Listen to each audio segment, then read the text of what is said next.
Alright, we're back here. Nice to have some nice realistic finished model photos on the box itself. Although I kind of ignore a lot of it anyways. Alright, so also instruction wise is the runners. This is all pretty straightforward. You're gonna have to paint it before you put the body together though. Don't glue that because the propeller spins on that shaft. There was a little gappy here, if I recall, but nothing out of the ordinary, I suppose. What I don't like is how the tires and the wheels are the same piece of plastic. I don't know why they just can't make the tire a separate piece that slides on the wheels to get a better paint separation, but that's the problem in the all model kits, it seems. I don't know why. As I mentioned here, super loose pegs, so yeah, you might want to use crazy glue and hold it in place as it sets. This is all fine. This is quite a tight casting, quite a tight fitment. Now, horrible decals. This brand has the thinnest decals. They will fold over themselves, and they're just so paper, not even paper thin, because paper is quite thick compared to these. Whisper thin, if that's even a proper description, but it's really freaky to try to put on these decals because they're so thin and there's such a potential for you to fold them and then you'll never get them apart. But so yeah, that's the main issue with this brand. The actual deformation, the model kit itself, the plastics and stuff seem pretty good. It's just the decals, really a pain because you put so much effort into painting the thing and then you might ruin it with putting the decals on. Alright, so those are the gripes on that one here. Let's take a closer look. As mentioned, the deformation is not looking like an egg. It's just a straight up deformation of cartooniness, which I really do enjoy. You'll notice here, this doesn't actually match the livery because, again, the paper thin decals. This is one decal, the E2, the star, the D. It's just too long, too big of a decal to be that thin. So if you want to make this actually lay properly, you want to cut this decal into 3 segments, I think. But yeah, I had to end up cutting off the E2, and this is from a different model kit entirely. But again, being an eggplane or a deformed Q plane, it doesn't matter to me. It's not realistic.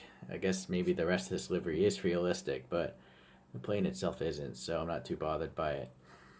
It does have really nice details though. The actual molding of this fuselage, all these little panel gaps, you can maybe see very tiny rivet recesses. Really cool.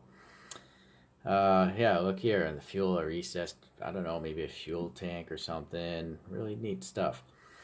Really cool, tall canopy. But the thing doesn't come with the actual pilot, which I find a little odd. Yeah, I have a little school glue holding this in place. You can see there's a decal in there for the gauges, looking pretty good. So it's just really neat. I really wish it just came with a pilot because the cabin is so big. All right, yeah, that thing spins, of course. There's literally all these decals here for the propellers, and I think it may have come with decals for that even, but I ended up just painting it instead. Well, no, look at the decal diagram. I don't think it did come with the yellow tips. All right, so as mentioned, these are super loose. I have a bunch of glue holding those in place. And then I suppose maybe that tire could spin, but they have so much paint, it's not going to. Okay, so yeah, nice details. My paint's rough because I used a rattle can matte clear coat. And you want to make sure you clear coat the decals before you rattle can anything. So what I do is I apply the decal and then I use Vallejo clear coat because that's a water-based paint. It's not going to tear through the decal. And then I ended up rattle canning it because there's a protective barrier over the decals. I'm pretty sure if you rattle can this decal straight, it's going to just tear through that, bubble it up, and mess up with the decal because it's so thin again. These are actually just masked off with tape, and just painted the stripes black. Okay, yeah, so, yeah, really cool airplane. Just the decals, unnecessarily thin in my opinion. A few other airplanes are built here remotely. We have the Hasegawa Corsair, much better decals, but this cockpit's so small again, and no pilot, right? And that literally looks like an egg with wings grafted onto it. Here's the FW190 from Hasegawa. Okay, and then another Tiger branded model is the Spitfire Marine. This is a far more wide, almost egg-like looking thing. And again, same problem with the decals. Look at this. The thing is so thin, it wrinkled there, and I could not, no matter like 20 minutes of wiping it with a paintbrush and liquid, couldn't get that wrinkle out. So it's the problem.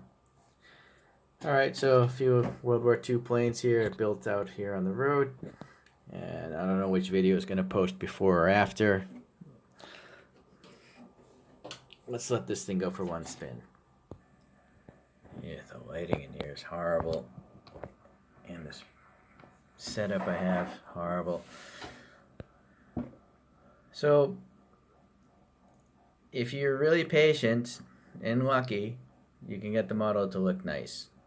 If maybe you just want to buy a separate decal sheet, just in case. Alright, thanks for watching everyone. We'll see you the next time I do a deformed airplane.